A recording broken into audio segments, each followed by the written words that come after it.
L'odor di santità si sprigiona sul Veneto. Giovanni XXIII e Giovanni Paolo II sono due papi che hanno legato la loro storia al nord-est. Il mare ai monti. Angelo Roncalli era stato patriarca di Venezia, l'antica Repubblica Marinara.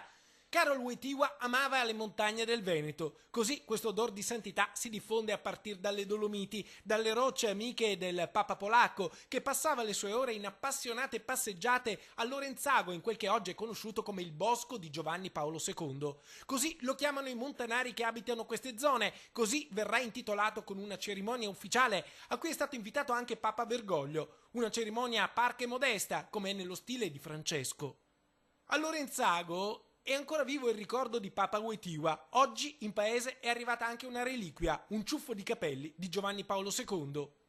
E forse per la prima volta noi possiamo dire: ho dato la mano a un santo, ho sentito la parola di un santo, l'ho visto camminare in mezzo a noi, e questo mi sembra anche molto significativo. L'odor di santità arriva fino a Roma, dove il 27 aprile in piazza San Pietro si celebrerà la canonizzazione dei due papi, una cerimonia che richiama decine di migliaia di fedeli da tutto il mondo. Il cammino dei pellegrini ha due tappe principali, Assisi e Padova. 50.000 persone sono attese nella Basilica di Sant'Antonio nelle prossime 72 ore. I primi devoti sono arrivati oggi, qualcuno addirittura dal Sud America.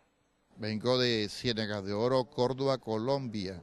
Ma la maggior parte dei fedeli arriva dalla Polonia. Noi andiamo a Gateva Mare, dopo Loreto, Manopello, San Giovanni Rotondo e dopo Roma. Da stamattina invasione, insomma, passano da tutti. Cioè, dico, Madonna Santa, cosa succede? Bello, bello per tutti noi. Il primo santuario in Italia che vengono a visitare è proprio San Antonio di Padova. Non esiste quasi, posso dire sicuramente, non esiste una parrocchia in Polonia dove non ci sia qualche quadro, figura o il culto di San Antonio. Quello che mi stupisce, più che una parola, è l'affetto che i polacchi hanno nei confronti della Basilica, ma anche della città di Padova. C'è un legame secolare, ecco, che lega la Basilica, Padova e la Polonia.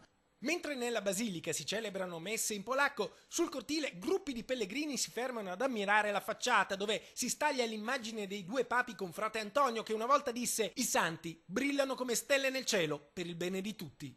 Sì, davvero per il bene di tutti, perché i santi sono l'esempio di una umanità riuscita bene, e quindi fanno bene, ci indicano la strada per realizzare anche la nostra umanità.